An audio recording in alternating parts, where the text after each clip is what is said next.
Okay, so the global carbon market is absolutely exploding. We're talking billions of dollars flowing into climate action.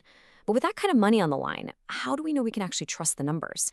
Today, we're going to dig into the super important, yeah, maybe a little complex, accounting that holds this whole system together, and how a new set of labels is trying to get it right. And really, it all boils down to this one critical question. How do we prove that a single carbon credit, representing 1 ton of CO2 taken out of the atmosphere, is only counted one time? Because if we can't do that, the integrity of the whole system, well, it's at risk. So where does all this start? Well, the foundation for everything we're talking about is the Paris Agreement. You know, that's the big international treaty, where pretty much every country sets its own climate targets. And these targets are officially called Nationally Determined Contributions, or NDCs. Now, built right into the agreement is this really key part called Article 6, and it's all about teamwork. It lets countries trade what they call mitigation outcomes, which for our purposes are basically carbon credits, to help each other hit their goals. It's a fantastic idea, but this is where things get tricky. It creates a huge accounting challenge. And that tricky part? It brings us right to the heart of the matter, the double counting problem. This is a hidden flaw that honestly could undermine the whole shebang. To really get this, let's just imagine a super simple scenario. You've got a project in what we'll call a host country. Let's say it's a new solar farm, and that farm successfully reduces emissions by 1 ton of CO2, creating 1 carbon credit. Simple enough, right? Well, here's where it can all go wrong. The host country counts that 1 ton reduction towards its own national climate target, its NDC. Makes sense. But at the same time, a buyer country comes along, buys that exact same credit, and also counts that 1 ton reduction for its target. So what's the result? The world thinks 2 tons of CO2 just got dealt with. But nope. In reality, it was just 1. We've literally created a phantom reduction out of thin air. And this isn't just some harmless accounting error. The bottom line is absolutely stark. Double counting can result in a net increase in emissions. It's not neutral. By giving us this false sense of progress, it can actually make the climate crisis worse. Okay, so that's the scary part. But don't worry, there is a solution to this puzzle, and it's actually pretty elegant. It's called a corresponding adjustment. So what on earth is a corresponding adjustment?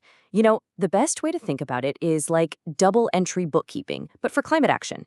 It's just a formal accounting tool that makes sure an emission reduction is counted by only one country, period. And here's how it actually balances the global books. Let's walk through it. First, that 1 ton credit gets transferred from the host country. Now, here's the magic trick. The host country then adds 1 ton back to its own national emissions total. They're basically saying, we're not counting this anymore. Then, the buyer country deducts that 1 ton from its total. And voila! The reduction is counted exactly once. The books are balanced. So this accounting mechanism is great in theory, right? But how do we see it? How can we trust it out in the real world, in the marketplace? Well, that is where Verra's Article 6 labels come into play. Verra is one of the world's biggest carbon credit standards bodies, and they developed these labels to solve this exact problem. Verra came up with 3 distinct labels, one for each of the specific authorized ways a carbon credit can be used.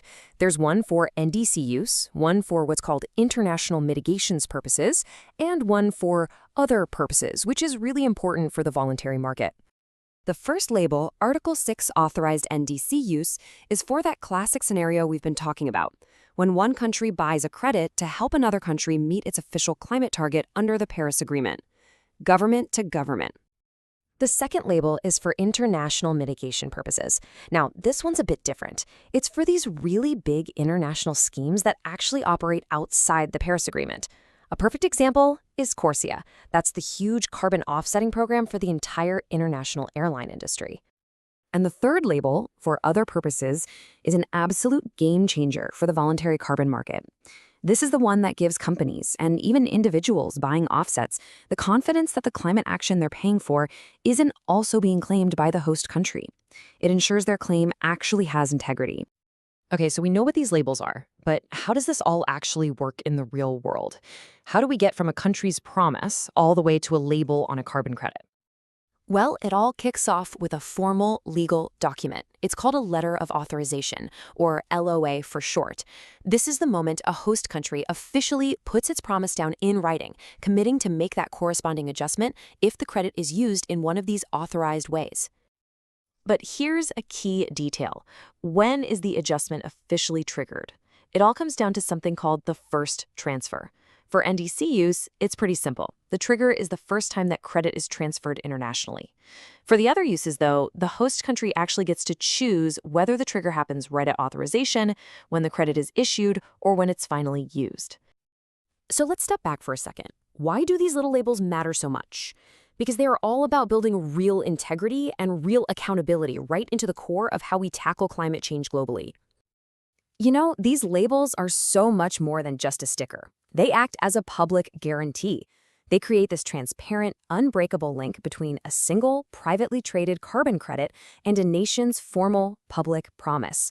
They're basically a bridge between two worlds. And get this, the system has real teeth. An accountability clock starts ticking the moment a labeled credit is used. The host country then has to report that adjustment in its official report to the UN, and if they don't do it after a 2-year grace period, Verra will publicly pull the Article 6 label right off that credit. That's right, 2 years. That's the window a country has to make good on its promise before that label is publicly revoked. This creates real, visible consequences for not following through. All right, so let's just quickly recap the big takeaways here. First, Article 6 labels stop that critical flaw of double counting in its tracks. Second, they connect the voluntary carbon market to the official rules of the Paris Agreement. Third, they create a public, traceable record of accountability. And finally, they are absolutely essential for anyone, whether you're a country or a company, that wants to make a climate claim with real integrity. And all this leaves us with one final huge thought to chew on.